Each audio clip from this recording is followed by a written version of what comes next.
Hi everyone, financial year 2023-24 के लिए ITR file करने की जो ड्यू डेट है वो है 31 जुलाई 2024। यानी कि आप 1 अप्रैल 2024 से लेकर 31 जुलाई 2024 तक अपनी आईटीआर फाइल कर सकते हैं। आईटीआर फाइल करने के लिए आपको ओल्ड टैक्स रिजीम और न्यू टैक्स रिजीम के दो ऑप्शन मिलते हैं। या तो आपको अपनी टैक्स की कैलकुलेशन ओल्ड टैक्स रिजीम के अकॉर्डिंग करनी होगी या न्यू टैक्स रिजीम के। जहां हमें ओल्ड टैक्स रिजीम में बहुत सारी डिडक्शन और एग्जेम्पशन क्लेम करने को मिलती हैं, वहीं हमें न्यू टैक्स रिजीम में बहुत ही कम डिडक्शन क्लेम करने को मिलती हैं। लेकिन न्यू टैक्स रिजीम में हमें basic exemption limit, marginal relief, tax rebate और टैक्स स्लैब रेट जैसे बेनिफिट ओल्ड टैक्स रिजीम से ज़्यादा देखने को मिलते हैं। अब ज़्यादातर लोग इसी बात को लेकर कंफ्यूज हैं कि उन्हें ओल्ड टैक्स रिजीम लेना चाहिए या न्यू टैक्स रिजीम, किसमें उनका टैक्स कम आएगा। तो आज की वीडियो में हम ओल्ड टैक्स रिजीम और न्यू टैक्स रिजीम दोनों के बीच कंपैरिजन करके देखेंगे, जानेंगे कौन कौन से बेनिफिट मिलते हैं इन दोनों रिजीम्स में और आपके लिए कौन सा टैक्स रिजीम बेनिफिशियल रहेगा। मेरे चैनल पर फर्स्ट टाइम विजिट कर रहे हैं तो मेरे चैनल को कर लीजिए सब्सक्राइब और बेल आइकन को प्रेस सो दैट आपको मेरी न्यू वीडियो का नोटिफिकेशन मिल सके। और वीडियो अच्छी लगे तो मेरी वीडियो को ज़्यादा से ज़्यादा लाइक और शेयर भी कर दीजिए।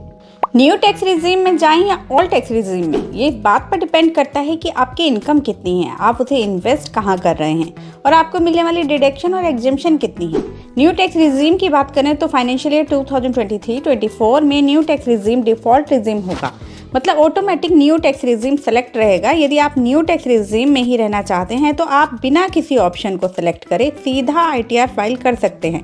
लेकिन यदि आप ओल्ड टैक्स रिजीम में जाना चाहते हैं तो बिजनेस एंड प्रोफेशन से इनकम के केस में सबसे पहले फॉर्म नंबर 10 IEA को फिल करना होगा और फिल करने के बाद जो एक्नॉलेजमेंट नंबर आपको मिलेगा उसको एंटर करके ही आप ओल्ड टैक्स रिजीम ऑप्शन को चूज़ कर पाएंगे।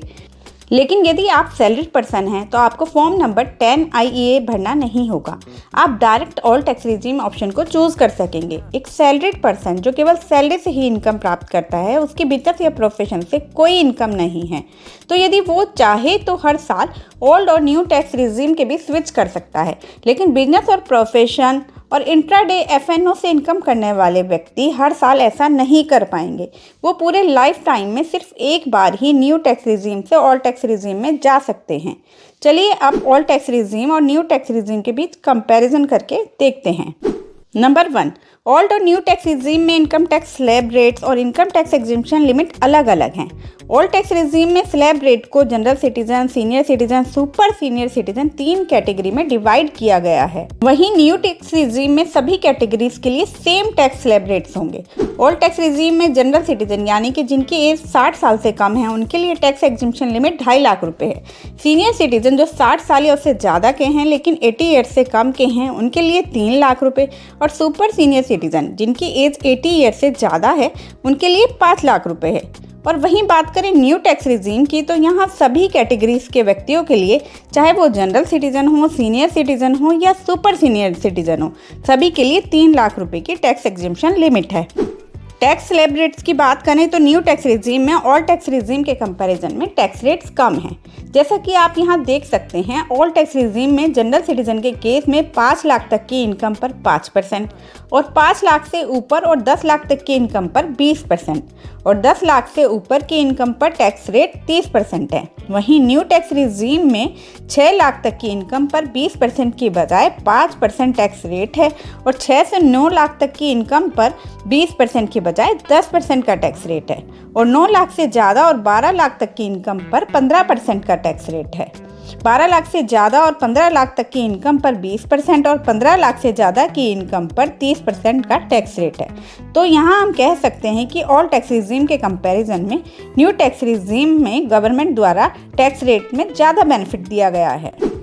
नंबर 2, ओल्ड टैक्स रिजीम में यदि आपकी टोटल इनकम 5 लाख रुपए से अधिक नहीं है तो सेक्शन 87A में 12,500 रुपये तक की टैक्स रिबेट आपको मिल जाती है और आपको 5 लाख रुपए तक की इनकम पर कोई टैक्स नहीं देना होगा। वहीं न्यू टैक्स रिजीम में यदि आपकी टोटल इनकम 7 लाख रुपए से अधिक नहीं है तो आपको सेक्शन 87A में 25,000 रुपये तक की टैक्स रिबेट मिल जाएगी और आपको कोई टैक्स नहीं देना होगा। तो यहाँ पर भी हम देखें तो ओल्ड टैक्स रिजीम में 5 लाख रुपए तक की इनकम वालों को कोई टैक्स नहीं देना होगा। वहीं न्यू टैक्स रिजीम में ये 5 लाख से बढ़कर 7 लाख हो जाती है। मतलब न्यू टैक्स रिजीम में 7 लाख रुपए तक की इनकम वालों को कोई भी टैक्स लायबिलिटी नहीं बनेगी। लेकिन यहाँ एक बात का ध्यान रखें, यदि आपकी total income old tax regime के केस में 5 लाख रुपए और न्यू टैक्स रिजीम के केस में 7 लाख रुपए से एक भी रुपया ज़्यादा हो जाती है तो आपको दोनों में से किसी भी रिजीम में सेक्शन 87A की टैक्स रिबेट का बेनिफिट नहीं मिलेगा। और ओल्ड टैक्स रिजीम के केस में 2.5 लाख रुपए से ज़्यादा, न्यू टैक्स रिजीम के केस में 3 लाख रुपए से ज़्यादा की इनकम पर स्लैब रेट के अकॉर्डिंग टैक्स देना होगा। नंबर 3, न्यू टैक्स रिजीम में आपको मार्जिनल रिलीफ का बेनिफिट मिलता है, वहीं ओल्ड टैक्स रिजीम में आपको ये बेनिफिट नहीं मिलेगा। अब समझते हैं मार्जिनल रिलीफ होता क्या है। सपोज मिस्टर एक्स की टोटल इनकम 7,10,000 रुपये है।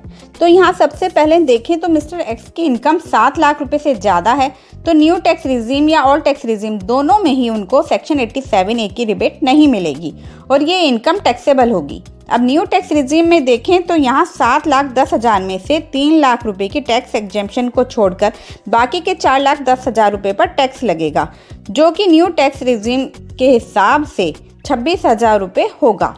अब मिस्टर एक्स की इनकम 7 लाख रुपए से केवल 10,000 रुपये ज़्यादा है, लेकिन इसकी वजह से उनकी टैक्स लायबिलिटी जो बन रही है वो है 26,000 रुपये। अब न्यू टैक्स रिजीम में देखें तो यहाँ 7,10,000 में से 3 लाख रुपए टैक्स एग्जेम्पशन के छोड़कर बाकी के 4,10,000 रुपये पर टैक्स लगेगा, जो कि न्यू टैक्स स्लैब रेट के अकॉर्डिंग 26,000 रुपये होगा।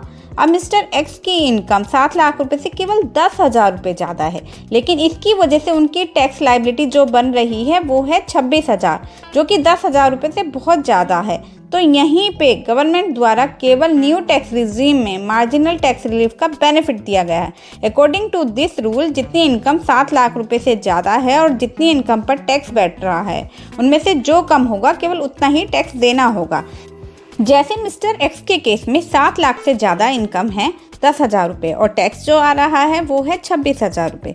तो यहाँ दोनों में 10,000 रुपये कम है तो मिस्टर एक्स को 26,000 रुपये टैक्स के ना देकर केवल 10,000 रुपये टैक्स के और उस पर 4% सेस यानी कि टोटल 10,400 रुपये टैक्स के देने होंगे।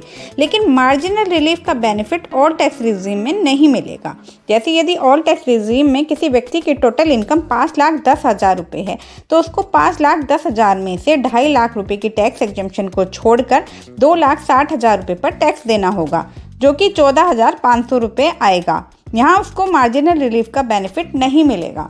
उसको 10,000 रुपये की बढ़ी हुई इनकम होने पर उससे ज़्यादा का टैक्स देना होगा, जो होगा 14,500 प्लस 4% सेस, टोटल 15,080 रुपये।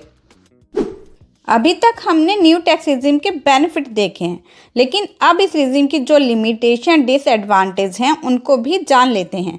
न्यू टैक्स रिजीम में ओल्ड टैक्स रिजीम से मिलने वाली सभी डिडक्शन और एग्जेम्पशन नहीं मिलती हैं। चलिए उन डिडक्शन और एग्जेम्पशन को जान लेते हैं जो केवल ओल्ड टैक्स रिजीम में ही मिलती हैं।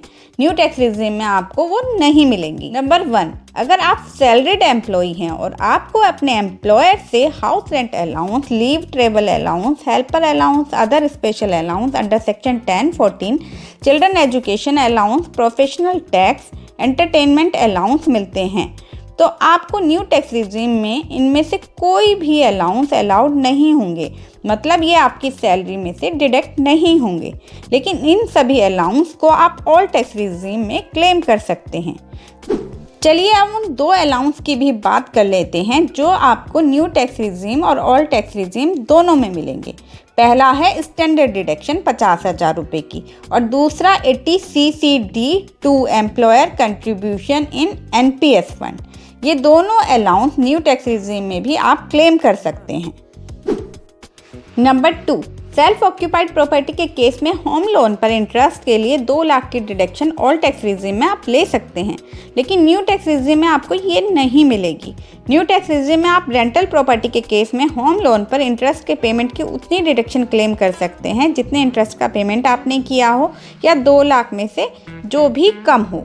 नंबर 3, हाउस प्रॉपर्टी से अगर आपको कोई भी लॉस हुआ है तो न्यू टैक्स रिजीम में आप उस लॉस को ना तो इस साल की इनकम से सेट ऑफ कर पाएंगे और ना ही आगे के वर्षों में कैरी फॉरवर्ड कर पाएंगे। लेकिन ओल्ड टैक्स रिजीम में आप लॉस को इस साल की इनकम से सेट ऑफ और कैरी फॉरवर्ड कर सकते हैं। नंबर 4, सेक्शन 80 TTA में आपको सेविंग अकाउंट के इंटरेस्ट पर ऑल टैक्स रेजिम में 10,000 रुपये की डिडक्शन मिलती है, जो कि न्यू टैक्स रेजिम में आपको नहीं मिलेगी। इसी तरह सेक्शन 80 TTB में सीनियर सिटीजन को सेविंग अकाउंट और फिक्स डिपॉजिट के इंटरेस्ट पर ऑल टैक्स रेजिम में 50,000 रुपये की डिडक्शन मिलती है। न्यू टैक्स रेजिम में आप उसको भी क्लेम नहीं कर पाएंगे और ये पूरा अमाउंट आपके लिए टैक्सेबल होगा।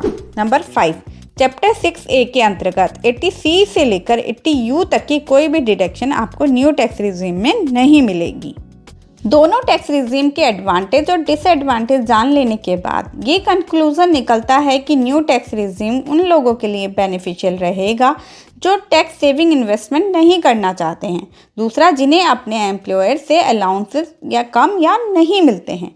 आपकी हेल्प के लिए मैं कुछ एस्टिमेट्स आपके साथ शेयर कर रही हूँ, जिससे आपको रेजिम को चूज़ करने में आसानी होगी। नंबर 1, न्यू टैक्स रेजिम तब तक बेनिफिशियल होगा जब तक कि टोटल डिडक्शन 1.5 लाख रुपए से कम होंगी। नंबर 2, जब टोटल डिडक्शन 3,75,000 से ज़्यादा हो तो ऑल टैक्स रेजिम बेनिफिशियल होगा। नंबर 3, जब टोटल डिडक्शन 1.5 लाख से 3,75,000 तक हो तो यह आपकी इनकम लेवल से पता चलेगा कि आपके लिए ओल्ड या न्यू टैक्स रेजिम में से कौन सा बेनिफिशियल रहेगा।